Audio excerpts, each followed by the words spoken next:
नमस्कार मंडळी.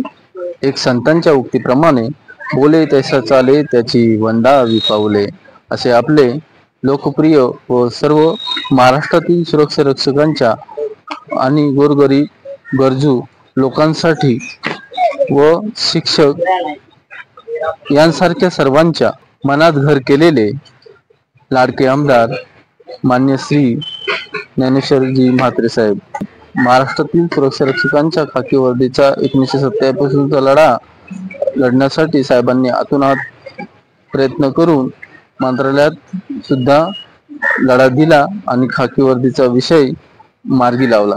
ठाणे जिल्हा व बृहन्मुंबई सुरक्षा रक्षक मंडळात आतापर्यंत गणवेश हा शिलाई करून मिळत होता. सदर बाब ही आमदार साहेबांच्या कानावर सुरक्षा रक्षकांनी टाकली आणि शिलाई करून मिळाल्यामुळे तो व्यवस्थित अंगावर बसत नाही आणि त्यामुळे सुरक्षा रक्षक हा रुबाबदार दिसत नाही. सदर सुरक्षा रक्षकांची ही अडचण लक्षात घेऊन साहेबांनी यासाठी सुद्धा पाठपुरावा केला आणि यासाठी शहापूर मुरबाड समूह त्यांच्या समवेत सुरक्षा रक्षकांना गणवेश कपडा मिळावा व त्याचा शिलाई ही त्यांच्या पगार खात्यात मिळावी यासाठी आतोनात प्रयत्न केले आणि या लढ्याला यश येण्यासाठी साहेबांनी व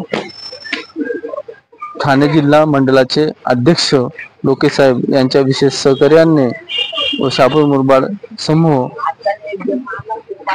आणि आमदार साहेब यांच्या विशेष सहकार्याने सदर विषय मार्गी लागून सुरक्षा रक्षकांना गणवेश कापड वाटप चालू केले. सदर साहेब अतोनात प्रयत्न करतात, लढा देतात, तर यांचे मनोगत कधी ऐकायला मिळेल? हो, लगेचच मनोगत मी ऐकवतो. परंतु तत्पूर्वी आपण पाहतात माझा विजय शेलवले शापूरकर हा चॅनल. या चॅनलला आपण जर नवीन असाल तर लाईक करा, सबस्क्राईब करा आणि बेल आयकॉन प्रेस करून ऑल ऑप्शनला सिलेक्ट करा. असे केल्याने माझे प्रत्येक नवनवीन व्हिडिओ आपणाला लगेचच आपल्या मोबाईलला उपलब्ध होतील. चला तर मग पाहूया मान्य आमदार श्री म्हात्रे साहेब यांचे मनमोहक मनोगत सुरक्षा रक्षक यांच्या न्यायासाठी, हक्कांसाठी किती आणि कशा प्रकारे लढा दिला हे आपण स्वतःच पहा. माननीय ज्ञानेश्वर म्हात्रे साहेब आमदार कोकण. आमच्या शिक्षकांचा नेहमी सन्मान प्रत्येक वेळेला होत असतो, पण सुरक्षा रक्षकांचा सन्मान पहिल्यांदा मी या ठिकाणी पाहतो. देशाच्या सीमेवर जे काम करणारे जवान आहेत त्यांच्या प्रतीच त्यांची ऊर्जा घेऊन, त्यांची प्रेरणा घेऊन आपण सुरक्षा रक्षक म्हणून आपल्या क्षेत्रामध्ये कार्य करत आहात. तुमच्या सगळ्यांचं मी अभिनंदन या ठिकाणी करतो. मध्यंतरी तुमच्या गणवेशाचा विषय आला होता, तेव्हा तुम्ही सगळेजण माझ्याकडे आला होतात आणि तो विषय सोडवण्यासाठी त्यावेळचे उपमुख्यमंत्री आणि आत्ताचे मुख्यमंत्री देवेंद्र फडणवीस साहेब यांची मी स्वतः भेट घेतली, त्यांची एंडॉर्समेंट घेतली की हा विषय कुठल्या परिस्थितीमध्ये व्हायला पाहिजे. अनेक दिवसापासून आपल्या सगळ्यांची मागणी होती. त्याकरता आपण सर्वांनी मंत्री जे कामगार मंत्री सुरेशजी खाडे साहेब आहेत त्यांच्या समवेत सभा घेतली होती. विविध प्रकारचे कलर्स आपण त्यांना दिले होते की यातला एक तरी कलर आम्हाला द्यावा, पण बऱ्याचदा तुम्हाला नैराश्य आलं होतं. आता ते नैराश्य पूर्ण होईल की नाही असं वाटलं होतं, पण सातत्याने पाठपुरावा करून अगदी आचारसंहिता लागण्याच्या 2 दिवस अगोदर आपण मंत्र्यांना भेटलो, माननीय उपमुख्यमंत्र्यांना, तत्कालीन उपमुख्यमंत्र्यांना भेटलो आणि त्या मॅडम ज्यांना आपण भेटलो आपल्या खात्याच्या प्रमुख होत्या त्यांना भेटलो आणि अगोदर एका टेबलवर आम्ही गेलो. त्यांनी तर आम्हाला नाहीच सांगितलं होतं, पण म्हटलं नाही, आता प्रत्येक टेबल टू टेबल आपण फिरूया. माननीय देवेंद्र फडणवीस साहेबांना आपण भेटलो आणि त्यांनी तात्काळ आदेश दिलाच होता की यातला खाकी रंगाचा गणवेश आहे तो गणवेश आपण या सुरक्षा रक्षकांना देत आहोत. आपल्या सगळ्या मंडळींचं हे यश, ज्याला आपण पाठपुरावा केला त्याला यश मिळालं आणि आज माझा सुरक्षा रक्षक रुबाबदार कसा होईल याकरता तो प्रयत्न होता. त्या प्रयत्नामध्ये छोटा का असोना माझा सिंहाचा नसेल पण चिमणीचा तरी वाटा तुमच्या वाट्याला तो आला होता. एवढीच नाही, तुमची दुसरी पण मागणी होती की सुरक्षा रक्षकाला गणवेश शिवण्याची तिथे परवानगी मिळावी, बूट त्याला त्याच्या साईज प्रमाणे मिळावेत, म्हणजे रुबाबदार दिसेल अशी मागणी आपली आहे. तर त्याच्यासाठी पण आपण प्रयत्न करूया आणि निश्चितपणे तोही प्रयत्न आपला यशस्वी करूया. असो, आपला हा कार्यक्रम अत्यंत देखणा सुंदर आहे. यातून आपल्याला चांगली प्रेरणा मिळणार आहे.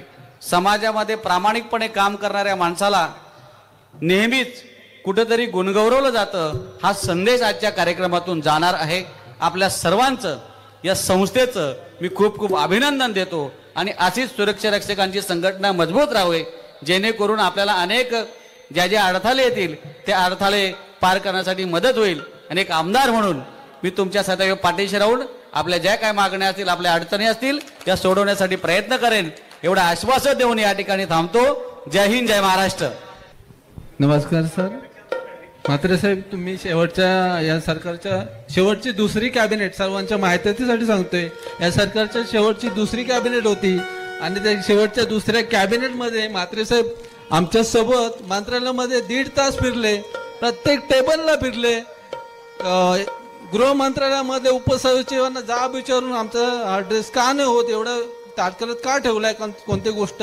त्यानंतर उपमुख्यमंत्री देवेंद्र फडणवीस साहेब आपले त्यांच्याकडे मला घेऊन गेले, आमच्या टीमला घेऊन गेले आणि त्याच्यानंतर शेवटचा टप्पा प्रधान सचिव मॅडमांना 5 वेळ कॉल केला होता आपल्यासाठी सरांनी माझ्यासमोर, आणि त्यांनी उत्तर दिलं होतं की गृह मंत्रालय नाकारते, म्हणून आम्ही पहिल्यांदा गृह मंत्रालयात गेलो, त्यानंतर फडणवीस साहेबांच्याकडे गेलो, नंतर प्रधान सचिव मॅडमांचे गेलो आणि शेवटचा टप्पा मॅडमला सांगितलं सरांनी, आम्ही सर्व फिरून आले, आता तुम्ही जे उत्तर आम्हाला देते ते उत्तर आम्हाला नको आहे, तुमचं काय उत्तर ते सांगा, मी आज संध्याकाळपर्यंत निर्णय काय करून करतोय. आणि त्याच्या दुसऱ्याच दिवशी साहेबांच्या प्रमुख मार्गदर्शना आधाराने आपला निर्णय झाला आणि आपल्या खाकीवर्दीचा निर्णय 1987 पासूनचा संघर्षाचा लढा आपला संपला. त्याचे भाग्यविता ते मार्गदर्शकांनी करते धरते जास्त करून सिंहाचा वाटा असणारे आमचे साहेब म्हात्रे साहेब, त्यांना प्रणाम आणि असंच आमच्या पाठीशी आहोत. आभार मानतो. धन्यवाद. माझा हा व्हिडिओ आपल्याला कसा वाटला आपण कमेंट बॉक्समध्ये कमेंट करून नक्कीच सांगा. पुन्हा भेटू नवीन व्हिडिओ सोबत. तोपर्यंत नमस्कार, धन्यवाद.